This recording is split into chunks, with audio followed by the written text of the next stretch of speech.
The business model is to keep people scrolling, right? The minute you stop scrolling, they lose money. All their algorithms are designed with literally one goal. What will keep you scrolling? That's it. That's the goal, right? So as the algorithms and the AI were figuring out what keeps people scrolling, they uncovered a human quirk, which is not the intention of anyone at Facebook or YouTube or any of these places, which is it's a very well documented psychological phenomenon called negativity bias, which is basically means we will stare at something negative longer than we will stare at something positive. Anyone who's ever been driving down the motorway and passed a car crash knows exactly what I'm talking about. You stare at the car crash longer than you stare at the pretty flowers on the other side of the road, right? And this is negativity bias goes very deep. 10-week-old babies will stare longer at an angry face than a smiling face. But when this meets algorithms designed to maximize the harvesting of attention, this produces a catastrophic effect. And this is not my view. This is what Facebook itself found in its own internal research, which we've now had leaked. So imagine this at both at a personal level and a political level. So imagine a group of teenagers go to a party. One of them goes home, and on the bus on the way home, they say, "That was a really lovely party. I enjoyed it. Everyone looked great and they were so nice." Another teenager from the same party posts, "God, Karen looked like a right slag tonight. Her boyfriend Jim is a twat." What does the algorithm do?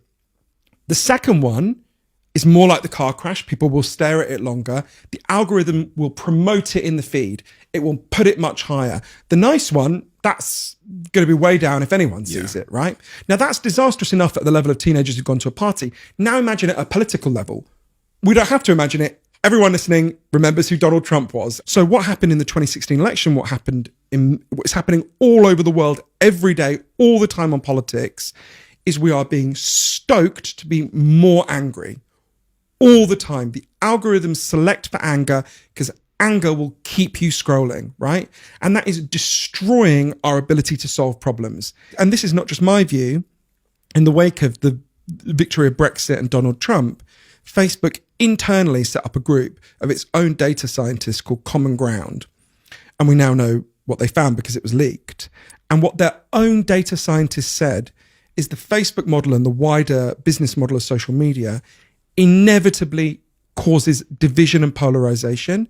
And the only alternative was for Facebook to abandon its business model and adopt what they called an anti-growth model, where they said, we won't grow as a company, but we won't set the world on fire, right? And there was a very dry, the Wall Street Journal, who got leaked it, they said, their news story said, after he received this report, Mark Zuckerberg asked that he never be brought any reports like this ever again, right? So, they know what they're doing.